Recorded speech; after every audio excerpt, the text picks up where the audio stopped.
All right, everyone, welcome back into another NBA DFS video. Have you guys covered here with the Friday slate. A pretty nice size slate today. Don't have to worry about a small 2-game slate trying to break that down. Kind of a fun slate today, I would say. What are your initial thoughts here, Chuck? I really like today's slate, so it's kind of unfortunate the contests on DraftKings are super duper small. It's only 25K to first and the $4 150 max. But it's all right, smaller contest, better chance of getting first, right? And so Yeah. we have a few spots on the slate. There's like teams, a lot of teams that I'm just not playing anyone from today, but I think the top 3 teams that we want to take a look at are Washington, OKC, and then Golden State is pretty interesting too. Trace Jackson Davis's ownership maybe 30 minutes ago was like 1%, and then it updated to 30%. But I don't believe we got confirmation that he's starting. So as long as he's starting, I agree with it. If he's off the bench and his ownership drops, I still like him on both sides. But yeah, those 3 teams are going to be the focus today, I think. Yeah, we can start with Golden State news-wise. So you mentioned Jackson Davis there. The reason why he's going to be chalk or an interesting play is because Dario Saric is out, but also Jonathan Kuminga is out as well. Mm-hmm. So we kind of saw this last game where it was trying to figure out, do we want to be on Jackson Davis? Do we want to be on Kevon Looney? Kind of turned out you could be on a little bit of both of them matchup wise. Now, I don't think Looney is going to get run tonight, given the matchup with Charlotte. Do you agree with that take? Did we have it? Did we have him projected? I think we had him projected for like 10 minutes exactly. Yeah. 13 minutes. And so, I mean, 3,100, I don't know. I feel like we have some other really good centers in this cheap mid-range, like Trace Jackson Davis, that are just a lot more comfortable today.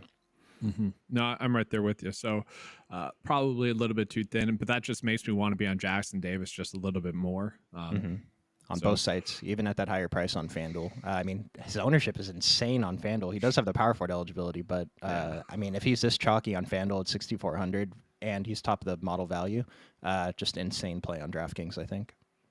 And then what are your thoughts about like Thompson or Wiggins as good plays now with Kuminga being off the court? They both kind of get a bump in usage. It really just seems like which one's going to be shooting the basketball well. Wiggins' ownership is a little bit higher than I'd like it to be, but on DraftKings, the 5K, I'm still going to play a bunch. And then over on FanDuel, like I'm on double duty today. I'm doing the Discord too. I already put together my FanDuel sheet, and it's really tough not to build with Wiggins, and so I get the ownership over there. And then Clay, I think, is a pretty solid GPP play on both sides. Yeah, I'm right there with you. So we'll go ahead and jump on into Washington as well. That's one of the other spots that we have. So we did get news earlier today that Holmes is going to be out. We also still have Tyus Jones out, Shamit's still out, and then Eugene, not going to butcher his last name, is still out. So naturally, it just makes me think he would go Bagley, even though he's kind of chalk, but he does feel a little bit too cheap. Jordan Poole has been on a hot streak, pretty good matchup, and I'm a little bit surprised that his ownership's that low with how well he's been playing. But at the same time, Denny's in a good spot. Maybe Jared Butler, someone we could look at as well. Where are you getting to for Washington? So I have Bagley as basically the first player that I would start my builds with today over on DraftKings, 4,800. I mean, we've seen this guy. He's been back for a few games, and with no Holmes, he should get the minutes. Detroit, Duran, and Wiseman are probably going to split center minutes. They usually do. And so just hoping that they keep Bagley on the court. Otherwise, I mean, Anthony Gill probably gets some run here. We have him projected for 15 minutes at min price. No one's going to play him. I'd feel better about him than I do Looney, but still not super comfortable. And then Jordan Poole, yeah, I think Jordan Poole is one of the best GPP plays on the slate. Kuzma's pretty good too. The one that I'm curious to hear your opinion on is Corey Kispert over on FanDuel at 31%. Oh, man. The ownership definitely feels way too high on FanDuel. He's just been getting the minutes, and it's just like he's so shot dependent. He just hasn't been shooting it all too well recently. I get it. At the same time, it does feel vastly too high on FanDuel. Like I would say 10% that he's owned on DraftKings feels right. But I mean, it's a GPP play. It just feels way too high on FanDuel. Yeah, I agree. And it's like if this so let's say this FanDuel ownership is correct, then his DraftKings ownership is definitely too low. But kind of similar to Wiggins, where I built out FanDuel lineups, and it's tough. If I keep lowering, I'm getting a bunch of other guys I'd rather not have. So I get why Kispert is showing up a lot. And then Bagley on FanDuel 6,100. I still think it's okay. The ownership, I wish it was a little bit lower, but power forward eligibility is pretty strong. So The issue with Bagley is that we only have him projected to get 27 minutes. So at that price on FanDuel, it becomes much more difficult for him to like really reward you for that. But like on DraftKings, he's pretty safe as well, as long as he gets those 27 minutes, but also has that upside. I mean, he has a DK value of 20.5, but still has this FanDuel value 16.1, which is relatively good. So is there a scenario where if you're not playing Bagley, you want to get to Kyle Kuzma? Because I feel like that'd be a one-off that I would kind of be fine with, because we have seen this before where Kyle Kuzma will just play the 5, maybe Bagley gets into foul trouble, and obviously against Detroit they need bigs, and Kuzma's been playing well, so I feel like he's too cheap for a guy that can provide almost 50 fantasy point upside. I'm not setting any rules to only play one together to get combos, whatever. Like whatever I end up, I'm okay with. I should have enough of both that I should get some with just Kuz and then some with both of them. But yeah, I think Kuz is going a little overlooked today since Jordan Poole blew up last game. I mean, it's a great matchup against Detroit, and I don't know. At least on DraftKings, 8,300 for 13%. That seems pretty good. Yeah. And then let's jump into the other kind of big spot that we have. So we got some comments about the Thunder. So yeah, we're going to talk about that. And then we got Giddy as well as a call out here. So yeah, let's jump into the Thunder here. The reason why that's a spot, SGA is out tonight. So we got to figure out what to do with Golden State. So last night I was a little bit worried about playing a chalky Josh Giddey. He did pretty well. Jalen Williams did not do well up until I think it was OT, and then he got there. But we kind of nailed the plays, though. It was more, I would rather play Isaiah Joe at much lower ownership and a much lower price tag. I would much rather get to a little bit of Aaron Wiggins at a really cheap price tag, and then sprinkle in a little bit of Gordon Hayward. Those ended up being right. It was like fade Wallace and then play those other guys. So it was just a weird slate with that. But are we just kind of running it back there again with OKC, getting into Jalen Williams, getting into Josh Giddey, getting to Joe Wiggins? Yeah, I mean, on the previous slate, I mentioned that the 3 guys I was super in on were Jalen Williams, Josh Giddey, and Cole Anthony, and I'm super in on Jalen Williams and Josh Giddey again today. Dude, that Cole Anthony call was so like, I have him as a top GPP play today. I'm not going to play him quite as much as last time. It's a larger slate, but Jalen Williams and Josh Giddey, I think I am going to play as much as I did previously. Jalen Williams, I mean, on DraftKings, 36% at 7,400. I have him as the best play on the slate value-wise, and then Josh Giddey's pretty close. We mentioned something about his usage is actually lower when SGA is off the court, but 6,300 and 30% still seems kind of low for him. I mean, it's a slightly tougher matchup against Phoenix, but it's only a 1-point spread, so I think we want to load up on these two today. And then I was going to mention Lou Dort as an okay value play, particularly over on DraftKings at only 8% ownership, 4,500. He's been bad, but I mean, just hit a couple threes, get a couple extra rebounds. I mean, at 8%, I'll take some shots. Honestly, if he just makes like 1 or 2 more threes and he's taking like 4 to 5, like let's see, when he had 3 the last time, had 20, 3 against Indy had 28, so he can get there. I must say though, since you brought it up, the last slate that we did together, I think that was our best one of the year. Just like we nailed the fades there and we nailed the leverage spots. It felt that felt pretty good, honestly. Dude, it's like, so I mentioned this a lot. Like I have a bunch of lineups near the top or, not really. And last time I had a bunch of lineups near the top with like those core guys that went off, but I did not have even close to the right combo around them. So it's like, we're getting close, guys. Just one day we'll get lucky on the randomizer in the lineup builder. The one little one-off that you need there for sure. With that, let's go ahead and just jump into kind of a position breakdown, but let's jump into some questions as well. So Cole Anthony or Pods? So that's an interesting question there. You mentioned you're getting to Cole Anthony again, right? Because Markelle Fultz is out? Yeah, for me, it's not close. Just Cole Anthony. I mean, Pods is okay too, but there's nothing. Kuminga's out, sure, and I think Pods played pretty well last game. I didn't see how he finished, but for me, I think Cole Anthony. We saw him close, and so Markelle Fultz started the previous game. He's probably going to start today. He didn't play that many minutes. He only got 1 rotation in the first half and the second half. I think he's out. Oh, is Fultz out? Okay, so that's even better. Either way, we saw Cole Anthony take over the minutes to close the first half and close the game. And so just the potential to get 30-plus minutes. I don't know if Pods has the potential to play 30-plus minutes.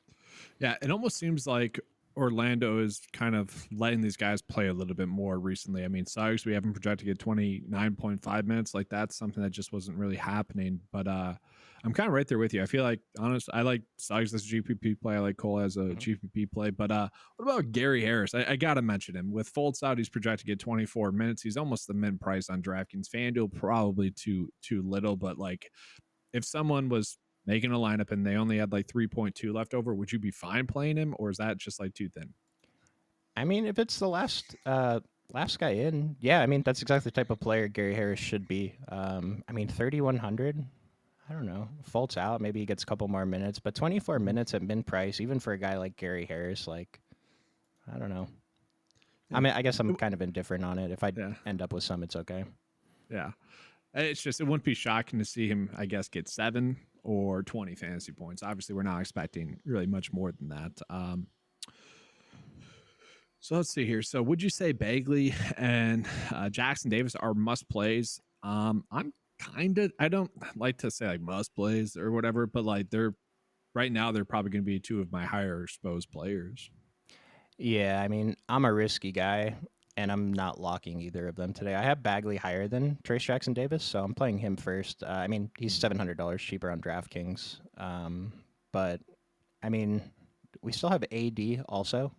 You can fit him in at. You can fit all three of those guys in the same lineup. Actually, AD has power forward eligibility again, so must plays no, but very strong plays, yeah. Mm-hmm.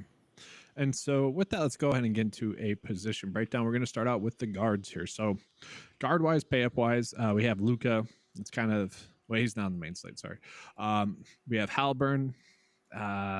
It's kind of crazy that he's popping up as the best guard play, even at 8.9. Like, are you like, where are you at with him? Are you fine getting to him? I think I actually had to lower him in my stuff. It's like he's been better recently than he was before, but I mean, what was his ownership? Was it 20%?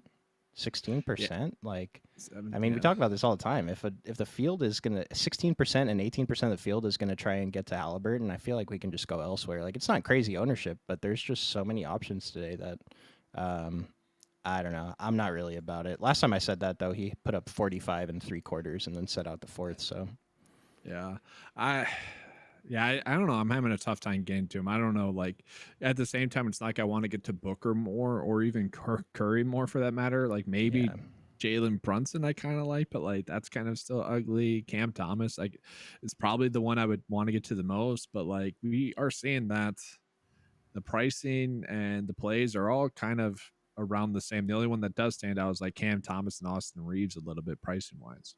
yeah, Cam Thomas is one of my top GPP plays today.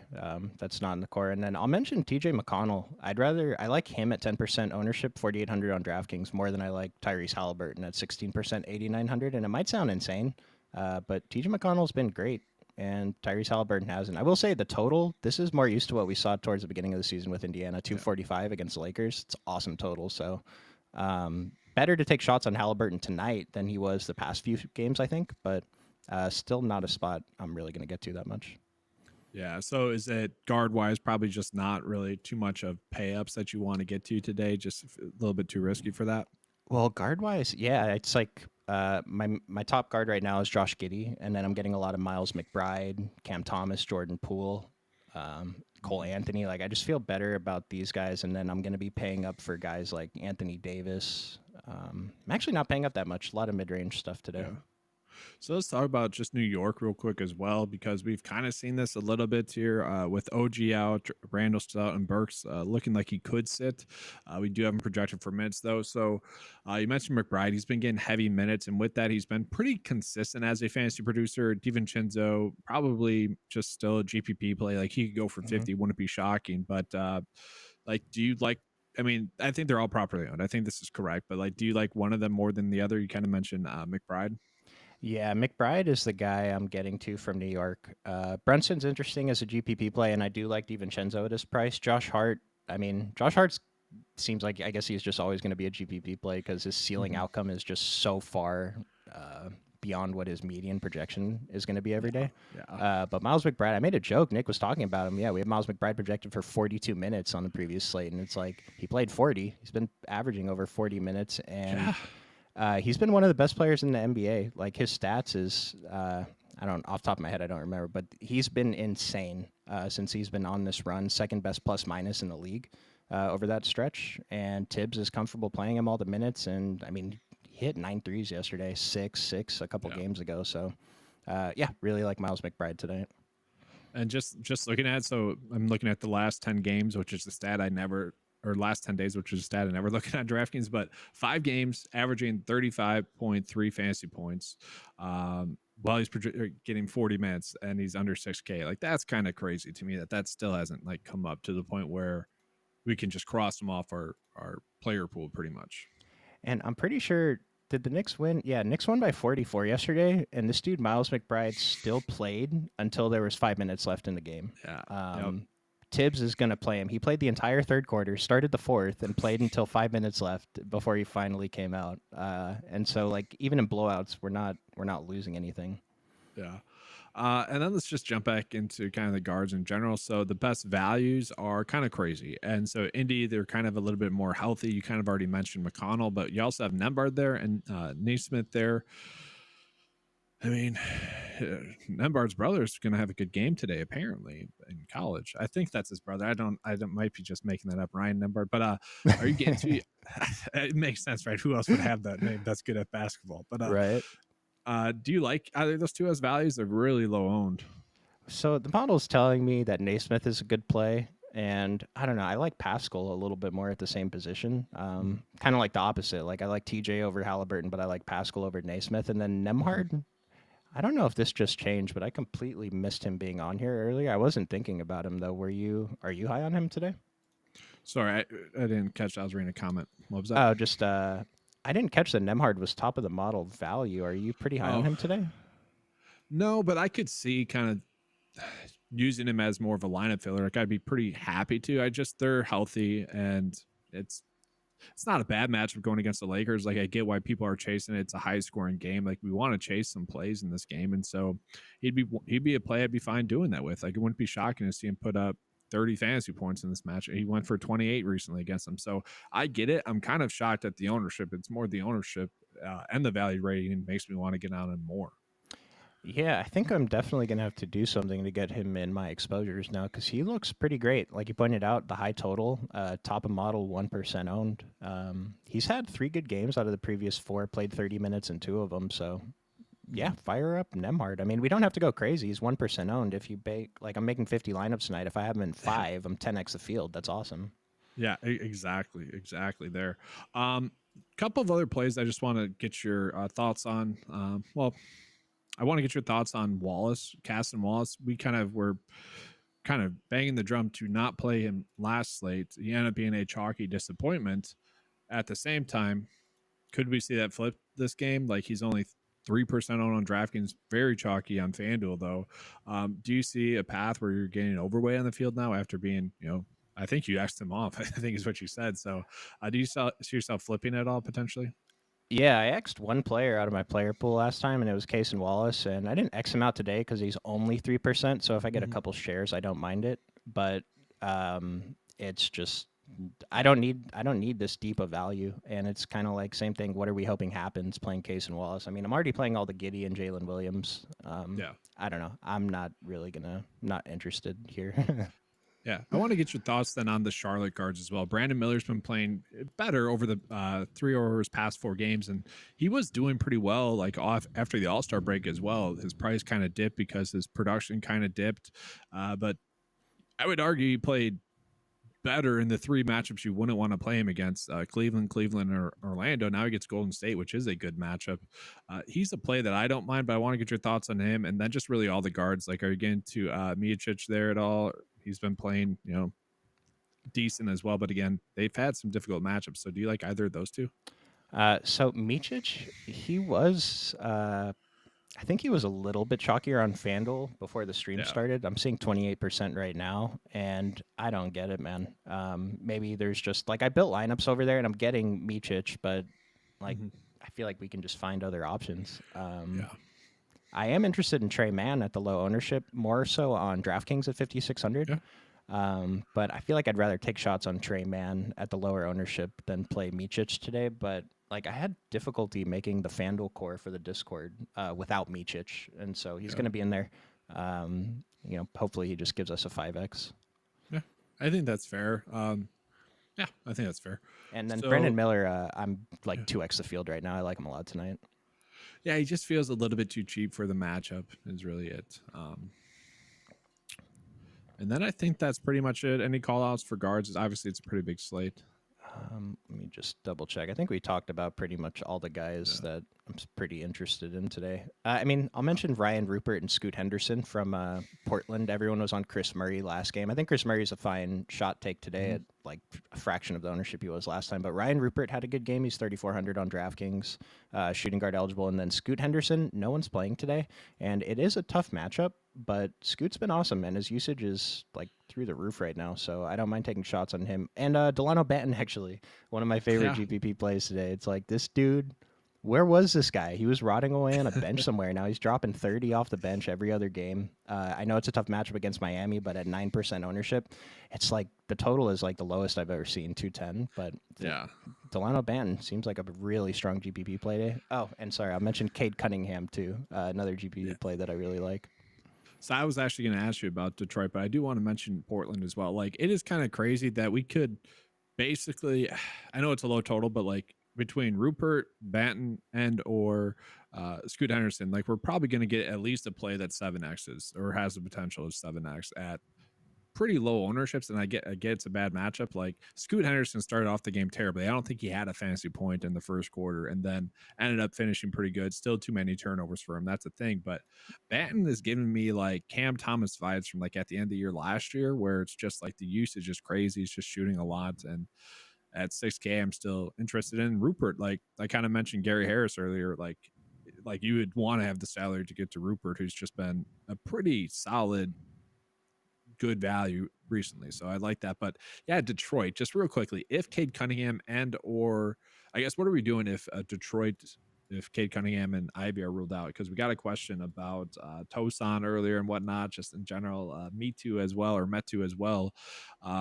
Like it becomes more difficult, I would say. Like Malachi Flynn is probably who we'd be looking at, Sasser a little bit, but like you mentioned like Cade Cunningham, so I'll let you kind of talk about Cade Cunningham and then like what do we do if they're out? Yeah, like so when I first saw Cade's ownership and projection today, I figured, okay, they must be playing Cleveland or something, but they're playing Washington. This is the best matchup possible. Why is Cade Cunningham 5% owned on DraftKings? I would like to be well over the field on Cade Cunningham. I really, really hope he plays. It's the first game, so we'll know before lock. Yeah. In the event that he's out, I think Marcus Sasser is too expensive now. I already didn't want to play him at 4.2K. I'm not going to play him at 4.9. And then Metu was a surprise start. Someone asked us about him last time. We didn't expect him to start. And so it's like the 2 games he started, he's played 32 and 39 minutes. So if he starts, I think we can be confident he's going to play good minutes. If he comes off the bench, he's probably going to play in that 17 to 19 range that he was. If he starts, I'm going to be interested in him. If he's off the bench, probably not, but maybe I end up with him in a couple just due to salary being pretty strong. And then if Cade's out, Malachi Flynn, been playing pretty well off the bench. Rather get to him at 3,600 than Sasser. Yeah, he could still be in play regardless, too. I mean, we're going to have the news beforehand, but like it could almost be one of those spots where it's like you don't want the news to come out. Now, he's only projected to get 14.2 minutes, so we need him to get 20, but I don't know. I feel like he becomes one of the better values on DraftKings specifically if Ivy and or Cunningham are ruled out. If they're both ruled out, you just got to play him, I would say. Yeah, he's probably definitely better with Ivy out too. They'll play him alongside Cade. He's played 19, 30, and 25 minutes over the last 3 games. So, I mean, if Malachi Flynn can get 30 minutes with Cade Cunningham off the court at 3,600, like, I wonder what his ownership would come at. I imagine he'll pull some ownership, though, if Cade's ruled out because he's done well enough times people are going to chase. Yeah. If Cade Cunningham is out, is it just load up on Ivy, though, too? Like, he seems too cheap if Cunningham were to be out. I don't know. I haven't been interested in Ivy, but yeah, I mean, he should be a good GPP play, playing close to 30 minutes every game. I mean, he was getting 38, 37, 33, 36, but lately he's been getting 24, 29, 27, 30. And so I'm not quite sure why that minutes reduction happened, but I mean, yeah, 6,300 is the price I want to pay for Ivy. So, yeah. All right, so let's just jump into some questions and comments as well. So Cody Martin is out. Who is the best forward to get to with Miami? I mean, that's been the tough part about this year. It's trying trying to get this right. It seems like it's always been a guessing game. So um, we'll go to the forwards for that. Do you have a take? Like it could be Jovic, it could be Highsmith, it could be Jaquez. It seems like a guessing game. I think it's just Jimmy. Wasn't Mm-hmm. too interested in anyone else on Miami. Maybe Bam, but with Bagley and TJD, it makes it hard to pay up at center. I was looking at Jovic at 4,400. If no one's going to get there, maybe he's in Yeah. line for a couple more minutes as long as he's starting with Martin out. But yeah, I'm still not too interested in anyone from Miami because Jaime Jaquez, we see his usage take a bump when, or take a jump when Jimmy Butler's out. It's not the case tonight. Mm-hmm. And then Highsmith, I could be interested in. Didn't he like super blow up in the previous game? He did. It was when Jaquez was chalk, and it was kind of the same thing. Like Jaquez disappointed, Jovic was okay, I think, but yeah, Highsmith just went off in that kind of somewhat similar situation. He went off 2 games in a row, actually, against Golden State and then against Cleveland. I don't know. It seems pretty thin, kind of hoping for that to happen again. But if no one else is going to take a shot, I wouldn't mind taking a couple shots. Not terribly interested in anyone else, though. Mm-hmm. We got a question from Unicorn Love about Jalen Williams specifically on FanDuel. So is he too high priced on FanDuel? 8.3. I don't think so. Let me double check. I mean, he's going to project for a 5x basically everywhere in the industry. And the model, let's see what the model has him at now. But I think his price is appropriate with SGA out. His FanDuel value, it's okay. 10.2 alpha index is pretty strong. Yeah, I'm right there with you with that. So let's actually just jump into the forwards. And since you started with, or you called out FanDuel value, we'll jump into that. So we got Naismith as well. We got Dort, 25% owned on Draft or FanDuel. Washington Steals are a little bit more relevant. I kind of think that makes sense. Then you have Wiggins popping up there, 18%, Siakam 20%. So of those good values that are popping up, do you have a take on which one you like the most or any call that you want to make? Yeah, other than the guys we've already talked about, like I did mention I like Pascal, but I mean him being this high in the value is really strong at this price. It's no problem to get there today. And Steph being this high on both sites value is very interesting. He's under 10% ownership. Seems like a really strong GPP play. Curry? Yeah, Steph Curry. Okay, gotcha. Yeah, I think that's fine. Let's see here. So we got Jabari Walker as kind of chalk as well. We kind of mentioned the Portland plays a little bit. I don't know. Are you fine with that chalk for Jabari Walker? Yeah, we saw Tumani Kamara blow up last game. I think he's out today though, and so hopefully Jabari just steps in and gets 10 rebounds. And if he gets 10 rebounds, he'll pay off these price tags. Good owner. I think that he's a good play on both sides. Salary and ownership are appropriate. Yeah, so real quickly, I'll run through the list for Portland. So Jeremy Grant, game time decision. Malcolm Brogdon out. Kamara out. Sharp out. Simon's out. So, yeah, it's process. But Aiden, I do want to mention, like, if Aiden is out, I do think that does help out all these other players a little bit more. In a weird way, though, I think Scoot Henderson benefits if Aiden's active, just a little bit less stress on him, I guess, throughout the game. I don't know. Like, do you think that too? Like, does Jabari Walker become a better play if Aiden's out, or like safer play, I should say? I would think so. But it's like, who else do they have as a backup big man after Reith, Walker, and then someone not in the model because we don't have them projected for minutes. Mm-hmm. Trying to see if I can see it. Yeah, I don't think they even have another big man on the roster, do they? Oh, they have Moses Brown, right? Yeah, Moses Brown. And so, but yeah, I think Jabari would be. I mean, he's already pretty safe. He should be safe minutes wise with Kamara out. So. Yeah, I agree. And then we just sort by OF index here. So AD, LeBron, KD, Siakam, to your point earlier. What are your thoughts on the three pay-ups that we have there? LeBron, AD, and Durant. I feel like Durant's probably under-owned, right? Everyone's going to get to OKC. I don't know. I would say they're all under-owned is kind of my take there. Yeah, I mean, I'm well over on AD. I'm over on LeBron. I'm not over on KD, but I might add a little bit. I think those first two are the priority, though, on the Lakers. Just the game total is much higher. Yeah. But to your point, yeah, KD probably a little bit too low, but I don't know. I'd rather spend the money to get the AD or probably try to go down to Jalen Williams, specifically on DraftKings. I kind of like Kyle Kuzma. Miller has the, guard forward eligibility on DraftKings. Like I'd rather get to those spots, but Mhm. it is kind of just at a dead range, I guess, for me pricing wise.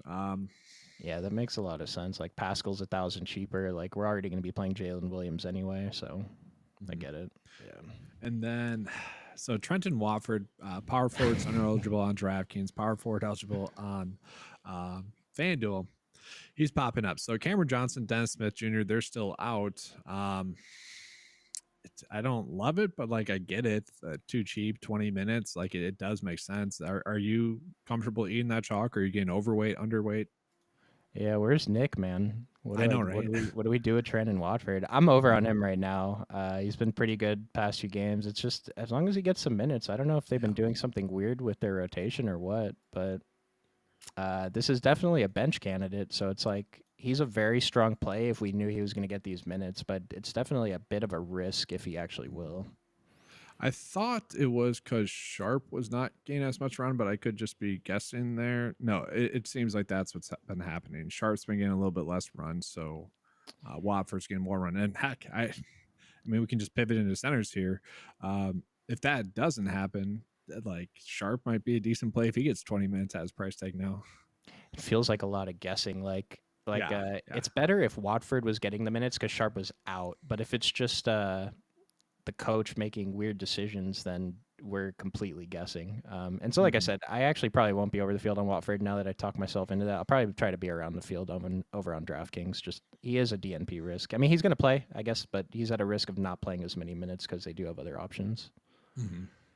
And so, yeah, let's just jump into the rest of the centers then as well. So we got Bagley, that's kind of the easy play. Jackson Davis, that's kind of the easy play as well.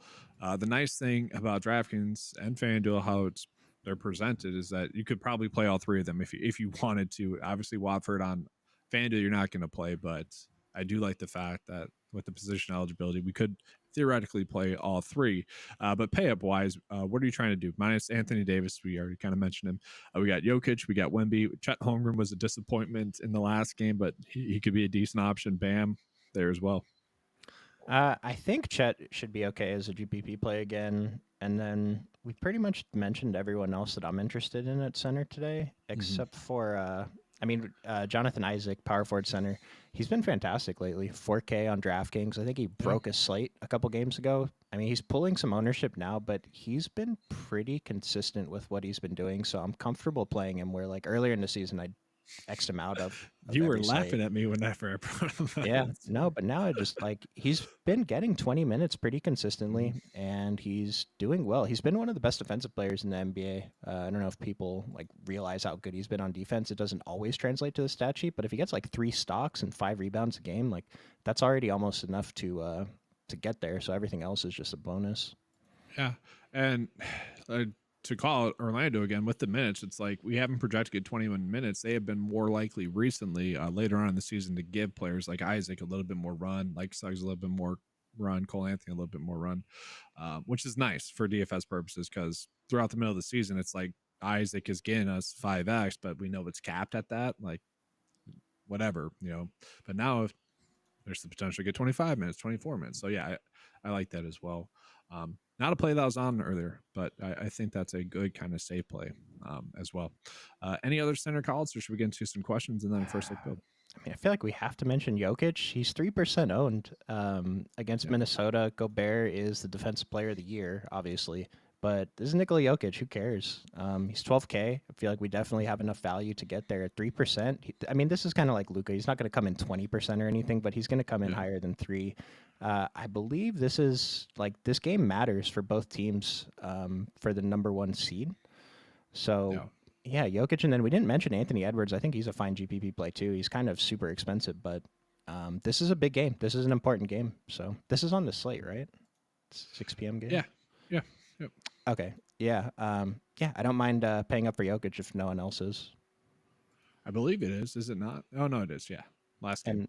And then I'll mention Wemby too. Like New York is a team we do not like targeting centers against because Hartenstein is actually really good at stopping other centers from scoring fantasy points. But same thing with Jokic versus Gobert. Like Wemby is Wemby. It doesn't really matter. 10.6, 1% owned. I think he's worth a couple shots. then I'm going to say another play. Aiden's Aiden.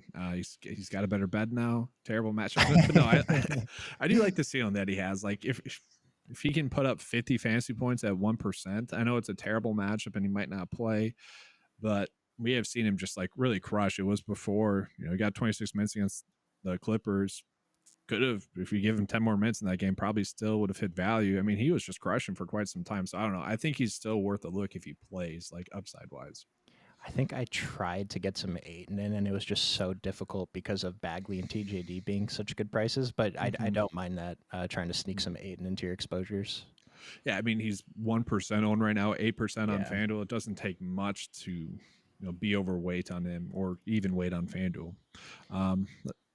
Go ahead. And like just before we move on, like because CJD and Bagley are going to pull so much ownership, there are so many under-owned centers. Basically, every other center is under-owned. Chet, Jared Allen, Miles Turner, Vooch, Gobert, Claxton. Like you could make an argument to play any of those guys, and then like we have the secondary guys like Mobley, Duran, Draymond is an okay GPP play too. So it's just a lot of under-owned guys today. I think play the cheap guys and then mix it up with everyone else. Yeah, definitely. So yeah, we get into a couple of questions here. So Sohan or Brandon Miller? I'm gonna say Brandon Miller, but Sohan's been playing pretty well. Yeah, I don't know. I have a tough time buying into Sohan being that ceiling guy. I think my answer is Brandon Miller too. I was going to try to see what the model said though. Yeah, it prefers Miller as well. Oh yeah, Miller in OF index and value. So it's just that one's clearly on Miller. I mean, Sochan's micro owned, but Brandon Miller's not pulling that much ownership anyway. Yeah, and then so Jose asks, is Kispert starting? Yeah, he should start. And we got Nick saying that he is Nick Bass. I believe he is. I don't know why he wouldn't.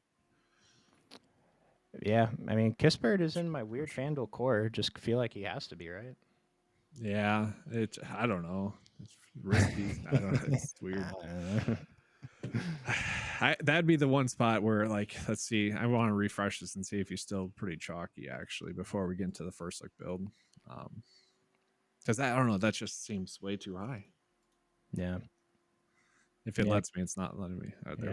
Like Jabari Walker jumped to the top of FanDuel, projected ownership now, then Jalen Williams, then Corey Kispert and Micic, and these two guys, and Lou Dort at high ownership, these three guys, and Cason Wallace, like I'm just so uncomfortable with them. I don't think you want to necessarily fade all four of them, but I don't think they are great chalk. They're okay. The model says Lou Dort's fine on DraftKings, but yeah. The model kind of likes the value, but I wouldn't say it loves a lot of the value that's coming in as like high owned, like those plays you just called out.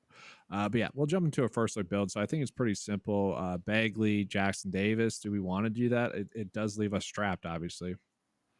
I think so. Yeah, it seems like the easy thing. We can swap it around if we have salary left over. Yeah, no, I'm right there with you. And then so after that, I don't know, start by ownership here. Do you have is it just the OKC guys, or do you want to get somewhere else? Yeah, I think it's we'd be doing a disservice if we didn't put Jalen Williams and Josh Giddey in there. No, I'm right. I think that's correct. Imagine they have bad games. I mean, it can happen, but I don't know. Like, whatever. I'm still more nervous about Giddey than I am Jalen, even at the lower price. But I'm just gonna do it. Yeah, I think again, like Joe and Wiggins are fine GPP plays still. So yeah, I forgot to mention them earlier. I like interested in Isaiah Joe as a value today. Yeah, he just shoot to get hot, and he can. After that, I don't mind Poole, but I could go one of the Golden State players, Wiggins, or Clay. I really don't mind either of them. We could get to Cam Thomas. The ball's in your court. I really don't mind where we go next. I mean, AD, Poole, Jonathan Isaac, Jokic, Cole Anthony, Miles McBride, Cam Thomas are some of my favorite plays to go next. Let's see McBride. I know he's at a cheap price. I think we can really make that work. And then I think we can get AD. Let's try that. Yeah, basically top of the model after Jokic. Yeah. And then it's still pretty easy to get in there. I mean, 4.9, you could go, or we could go Isaac. Could we? I don't think he's small forward eligible, actually. No, he's power forward center. Yeah. Jalen Williams, power forward only. could do Cole Anthony 2 days in a row, guy off the bench. Yeah. Yeah, no, we'll do that. Honestly, it's fine. Obviously, I'm solid. So yeah, I'm fine with that. It's just tough. Small forward might be the tougher position to fill. Can we get Clay? No, not quite. No, unfortunately, yeah, that's Wiggins though. I think Wiggins, that's fine. Yeah, that seems fine. Oh, Andrew Wiggins? Oh, that's great. Yep. Or yeah, the guy on Yeah. Golden State. My bad. I had to think about it for a second. No, I mean, Aaron Wiggins is fine too. So No, wait, Wiggins, did I say that wrong? Is it what? no, Andrew Wiggins is on Golden State. Aaron Wiggins Yeah. is on OKC. I just Yeah. confused. I confused No, us no. both. My bad. No, but I do think Aaron Wiggins is a fine yeah. GPP value play. So that's why it was in my head as well. But honestly, this is a pretty solid first look build. Like it's probably too chalky, but like we got Cole Anthony in there. That's a difference maker. Yeah, and especially after building this out, I'm seeing why Corey Kispert is so chalky because small forward's kind of a difficult position to fill. Jalen Williams is small forward over on FanDuel. He's not on DraftKings though, right? Yeah. Yeah. So yeah, but I could make a case for Denny, Dante DiVincenzo being a good like GPP play. Brandon Miller, I like Wiggins. Brandon I Miller. would prefer Wiggins and Clay over Kispert, to be honest with you. So I think I would too. Yeah, and then Brandon Miller is a really strong small forward today. I was wondering why I was getting so much. Like I haven't projected out okay, but getting a ton. Probably just need to fill that small forward. That's why I'm getting so much Clay as well. yeah, I mean you could just punt and go to Joe. He's small forward eligible as well. Nice. Got 3 positions total tonight between nice. DraftKings and FanDuel. So. And then just one last guy that I'm over on every single day, and it hasn't worked out a single time yet. Franz Wagner. Out. Oh, I'll just mention Franz Wagner, decent GPP play. Well, I don't know if I'm live or Eric's live or what happened. Okay. No, you're good. I thought I was gonna set you up for like an ultimate tease, but all right. You can get Chuck's take and jump in the Discord. My bad. Yeah, jump in the Discord and find out. You can hear me talk about all the guys we just talked about for 45 minutes. Yes. Well, there'll be slate breaking news. But who is the guy you want to mention there? It's just Franz Wagner. Like I've been over on him every day. I think his price is just so stupid, but he's pulling no ownership and he's been playing so awful. So I'm just going to mention him as like a 1% guy. I'm probably just going to be over on him every single time until he has a good game or they price him up. Mm-hmm. No, I think it's a fine GPP play there as well. Yeah. But yeah, Chuck just mentioned he's going to be in the Discord chat here. So hopefully we get some news. But yeah, it was a good video. We'll see you guys again tomorrow. Are you on tomorrow for the live stream? Yeah, I think it's me and Jayhawk got double duty again tomorrow. So I'll be on Discord again tomorrow as well. All right. Thank you guys for being here. Good luck tonight and jump in the Discord chat with Chuck. See you guys. Thanks.